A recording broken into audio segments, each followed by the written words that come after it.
Andrew, great to have you on. And again, congratulations on the new contract. I know you had some offers for other places. Was it familiarity with the team, the culture, that sort of thing? What brought you back here to New Orleans? So, yeah, definitely had some interest from some other teams. However, after doing my due diligence, and looking at the situation of it all, New Orleans was best for me and my family.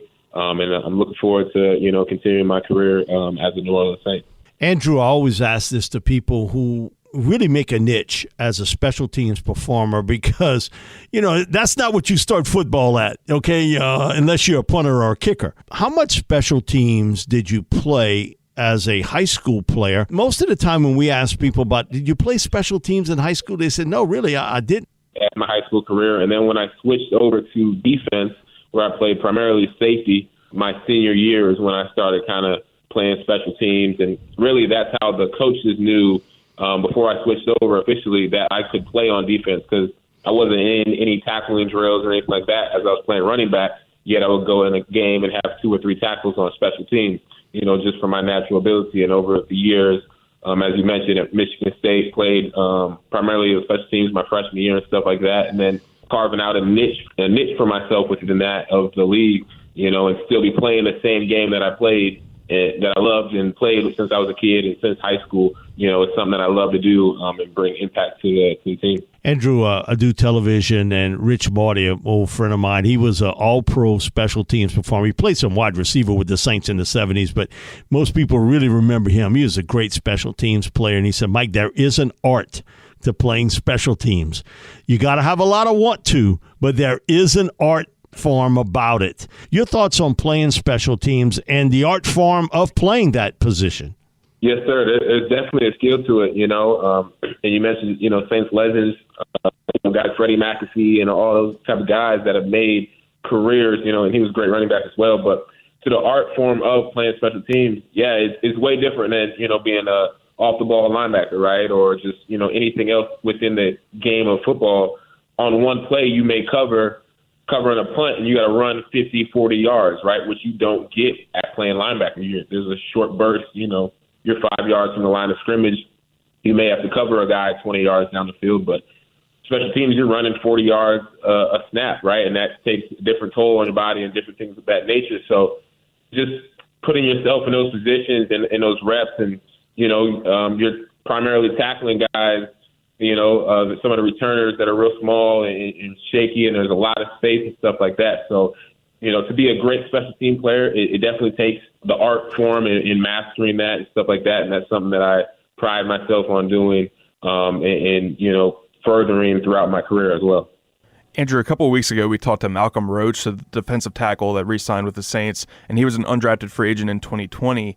And when I asked him about this, the same question that I'm about to ask you, he said that he always remembered it. He always wants to play with a chip on his shoulder after being an undrafted free agent. He considered himself an 8th-round pick, so to speak. I want to get your thoughts because you were an undrafted free agent in 2019. Has that stuck with you as well and kind of carried you in your career so far? Yes, sir, 100%. I always look at, where I started from to where I want to go, right? And I was an undrafted guy or, got in the back door. And even me, I spent a year and a half or almost 2 years on practice squad, right? And just that aspect as well as far as carrying the chip on my shoulder.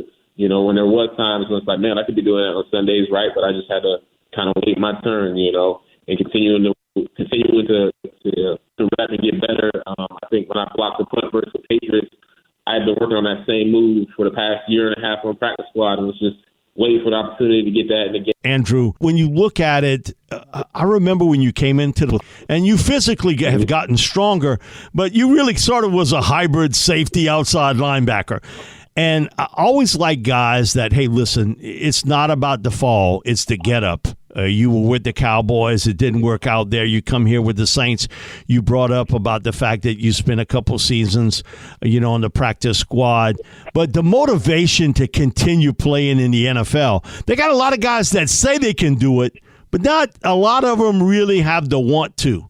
And I think that's what separates you and why you're playing today. You have a lot of want to about playing this game. Yes, sir. Yeah, I'm 100% passionate with the game of football and what I do. And that's from how I carry myself to, I think this past season, The only person that would beat me to the building is Jameis, as he was preparing and doing his thing. So, and that's just the reason I'm still in the NFL and still playing is because of how I carry myself. I try to.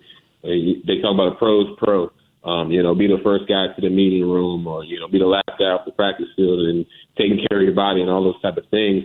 And that's why I'm still standing. And over time, getting my opportunity and getting my shot on Sundays to perform, and blocking a punt or forcing a fumble. And over time, as you mentioned, trying to see if that can get me, it's got my foot in the door as far as being a premier special teams player. And I look forward to carrying that farther, but then maybe getting a snap or two at linebacker over the time. So just continuing to develop as a football player, as a person, and as a man.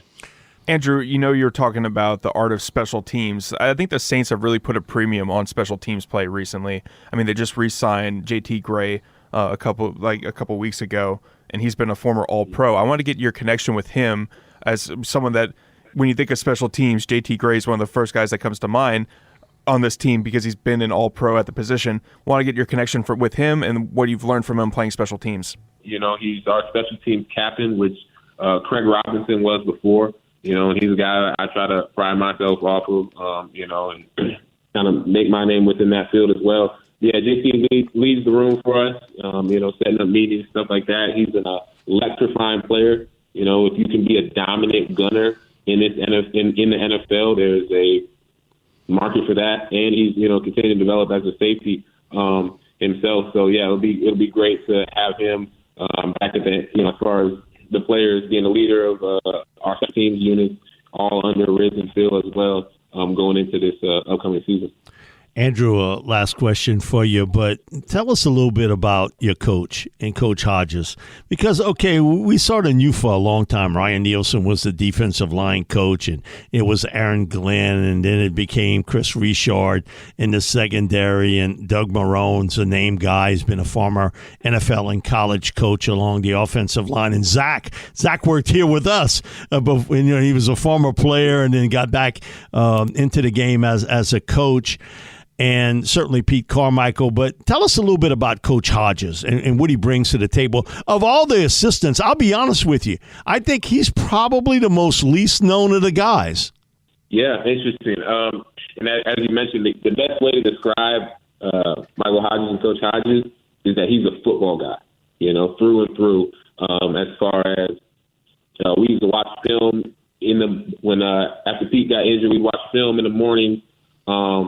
With some of those younger guys to get ready for the games and things of that nature. And then even in training camp, he's out there. He's the guy that's going through the reps with us, or if we finish up practice, he'll run a few gases with us, and he's a leader by example. And it's been very beneficial to our room, and it trickles down from him to DeMario to, all of us as a collective unit in the linebacker room. And we do have missing Peyton leaving this year, going to be a missing piece, but we have a strong nucleus within the room, and that's something that we look forward to building on. As far as the Saints in the draft, and just continuing to welcome everybody and play well on Sundays.